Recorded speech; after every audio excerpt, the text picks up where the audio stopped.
Hello friends, welcome back to things new Tamil channel.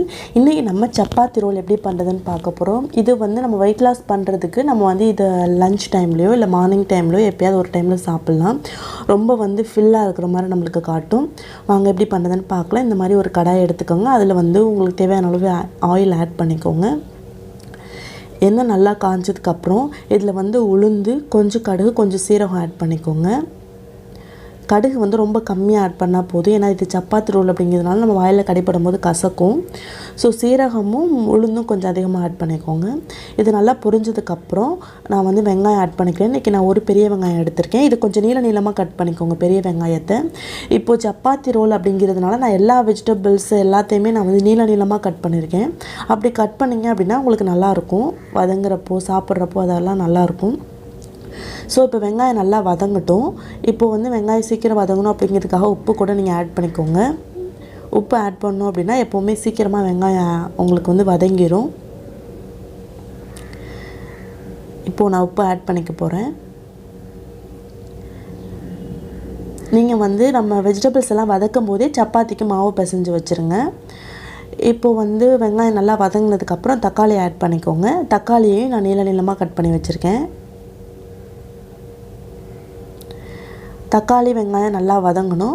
உங்களுக்கு வந்து இஞ்சி பூண்டு பேஸ்ட் எல்லாத்துலேயுமே போட விருப்பம் இருக்கும் அப்படின்னா நீங்கள் இதில் ஆட் பண்ணிக்கலாம். நான் இன்றைக்கி இஞ்சி பூண்டு பேஸ்ட்டை ஆட் பண்ணலை. ஏன்னா எல்லாத்துலேயுமே நம்ம ஆட் பண்ணுறோம், இதில் நம்ம ஆட் பண்ண வேணாம் அப்படிங்கிறதுக்கான அதில் ஆட் பண்ணலை. இப்போது தக்காளி வெங்காயம் நல்லா வதங்கினதுக்கப்புறம் நம்ம வெஜிடபிள்ஸ் எல்லாத்தையும் சேர்த்துக்கலாம். உங்களுக்கு விருப்பமான வெஜிடபிள்ஸ் நீங்கள் எடுத்துக்கலாம். இன்றைக்கி நான் கேரட், முட்டைக்கோஸ், அப்புறம் வந்து உருளைக்கிழங்கு, அப்புறம் வந்து கேப்சிகம், இது 4 எடுத்திருக்கேன்.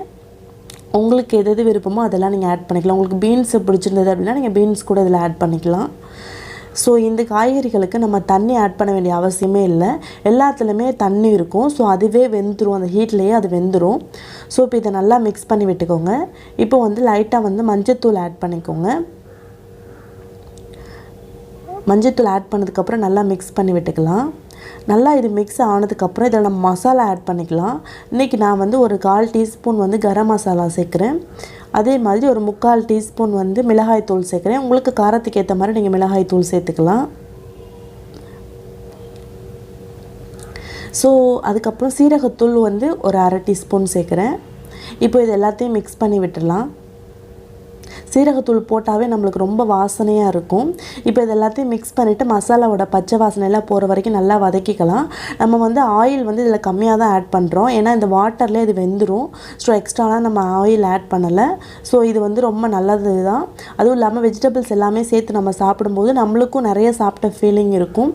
ஸோ வந்து வெயிட் லாஸ் பண்ணணும்னு நினைக்கிறவங்க இதை 3 வேளையில் ஏதாவது ஒரு டைமில் சாப்பிட்லாம். ரொம்ப ஃபில்லிங்காக இருக்கும் நம்மளுக்கு.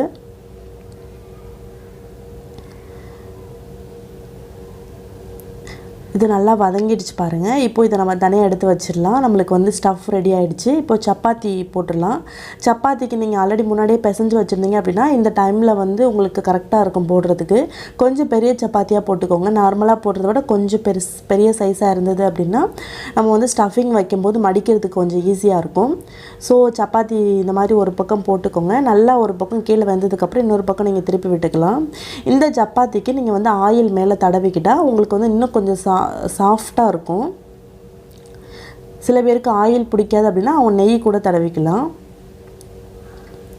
இப்போ ஒரு பக்கம் நல்லா வந்து நம்மளுக்கு வெந்து வந்ததுக்கப்புறம் நம்ம வந்து இன்னொரு பக்கம் திருப்பி விடலாம்.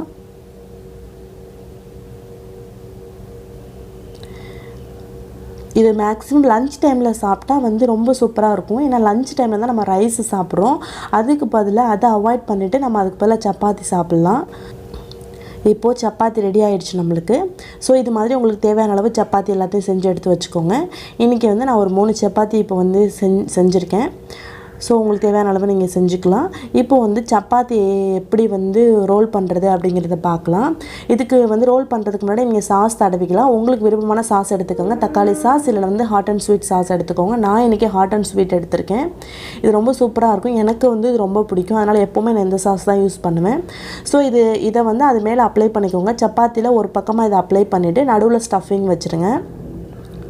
உங்களுக்கு எவ்வளோதுக்கு வேணுமோ அந்தளவுக்கு நீங்கள் ஸ்டஃபிங் வச்சுக்கலாம். வச்சுட்டு நான் ஃபோல்ட் பண்ணுற மாதிரி ஃபோல்ட் பண்ணிங்க அப்படின்னா உங்களுக்கு ரொம்ப பிடிச்சி சாப்பிட்றதுக்கு ஈஸியாக இருக்கும்.